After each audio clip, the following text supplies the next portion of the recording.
Isaiah, just describe the feeling of that fourth quarter from your perspective, and high-level opponent, great intensity in the building, and the way that you guys rolled to the finish. It was great. I mean, first of all, the fans were really good tonight. I mean, just gave us a lot of energy. I think it's always good to play at home and then have the fans behind you like that. I just feel like in the second half in general, we just stepped it up. We got back to our fundamentals. Wiggs hit some big shots. He was really impressive tonight, and I think we just locked back in on team defense and did a great job at the end. The passing in the final 5 minutes or so, Shea intentionally hunts Aaron for a three. Yeah. Dub finds you on the baseline. Yeah. Shea's slipping passes on those guard-to-guard screens. Yeah. How difficult against that defense is it to execute the passes that you guys got?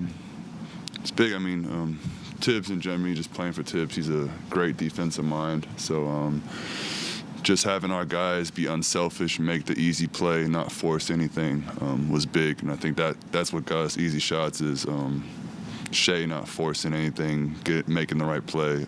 Dub not forcing anything, making the right play. And we just executed out of that. Zay, so you saw Josh, even matched up with him. I know you're generally happy to see those guys, but in game, what are those emotions like as you're competing against a guy like that and just your former team?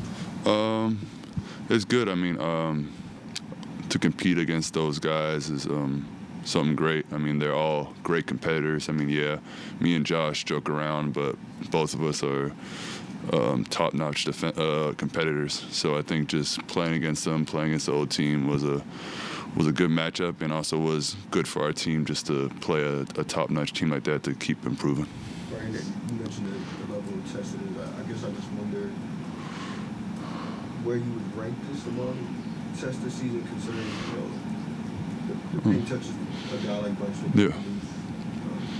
The way Mikhail holds you shot the ball, how physical Cap is, just the well-rounded attack.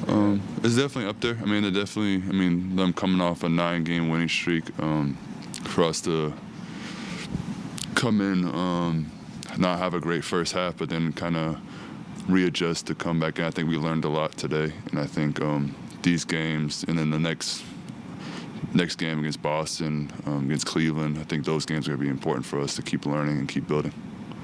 You talked before about your upbringing, developing as a passer and a playmaker, but you were out there tonight defensively on an island, blitzing Brunson as well. Yeah. Where did you grow that part of your game?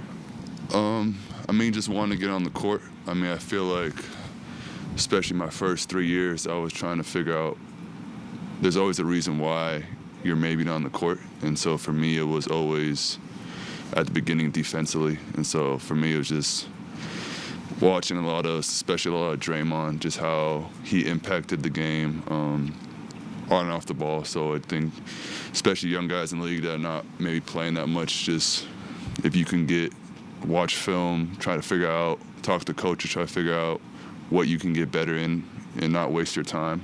I think that's the biggest thing you can do, especially if you're not playing as a young guy.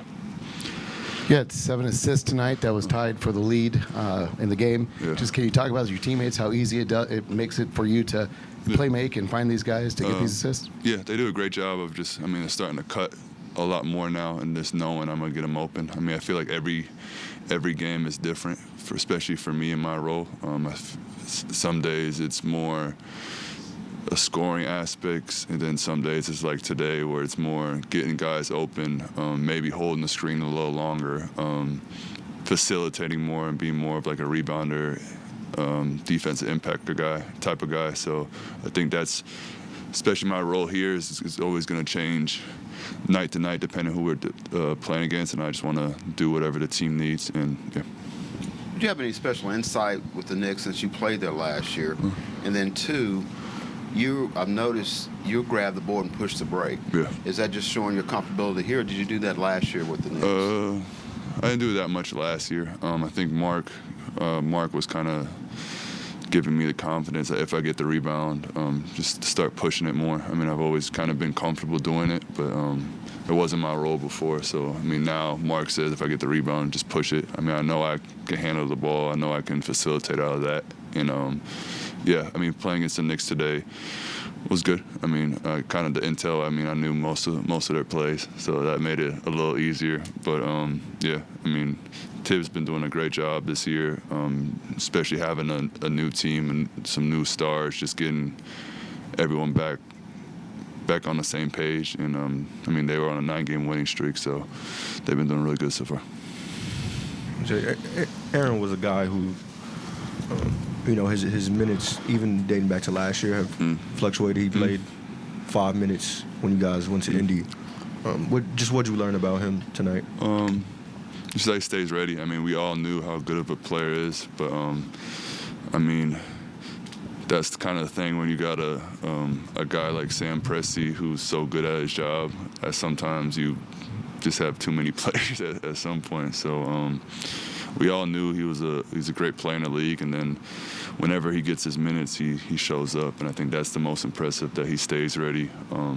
Had another thing, the last 2 or 3 games, big games for us, and I think that's been really impressive. And then you've played for both these organizations, and Tibbs usually runs his guys 40, 45 minutes just on a nightly basis. Mark likes to go 10, sometimes 11 deep. And back-to-back seasons, can you just compare and contrast just the different styles? It's different. I mean, I think both. I mean, Tibbs, I think a lot of people think that, like, when you're playing with Tibbs, you're also practicing every day. You're not doing that. Most of the times, especially if you're playing a lot, you're getting off most of the days. So I think he's changing that aspect. Yeah, he's going to play you a lot, but you're going to get your off days. And I think Mark's different in that aspect that, I mean, we also have a deeper team, so he has the luxury of playing 10 guys. But yeah, I mean, they're different in that aspect. Both great coaches, both great basketball minds, and yeah. Last year, this was the youngest 1 seed in league history. There's often like the cliche that people talk about of teams have to take their lumps, they have to get their playoff scars. Do you think that teams can get their scars just sort of in the regular season, or does that have to be something in the playoffs? It's depending how you approach it. I mean, I feel like Mark does a good job of making sure each game, no matter how the game is, no matter who we're playing, we're building the right habits, and I think that's important. I think you can't start building the right habits 5 games before the playoffs, and so I think we do a good job here of just making sure we're building the right habits. It doesn't matter who we're playing against, so yeah. Just their fourth quarter from Shea, like, I think back to some of the Wiggins shots, some of the other spot-ups, like Shea is the guy giving the ball up. I imagine it takes some level of trust, and especially with the season he's had. He just talked about maybe a month ago just reflecting on the postseason last year and wanting to put guys in better position to succeed in the postseason. Do you feel like he's tried to do that in the regular season and tried to do that tonight? Yeah, he's been great. I mean, just getting guys involved, making guys' life easier. I mean, again, what I've said multiple times, he doesn't force anything. He's going to make the right play. He's going to try to get his teammates involved, and then he's a bucket still. So, I mean, he's been great. I mean, Dub's been amazing. Should be an all-star soon coming up, just the way he's been playing. So make sure y'all vote, please. And yeah, and then even guys like AJ, I don't even know people really been talking about him in the rookie race. I mean, I've played now all the rookies, and I don't feel any rookies this year have been playing better than AJ, especially on the winning team. So I think some people maybe have to talk about that a little bit more too. Anybody else? Here's that. Appreciate y'all.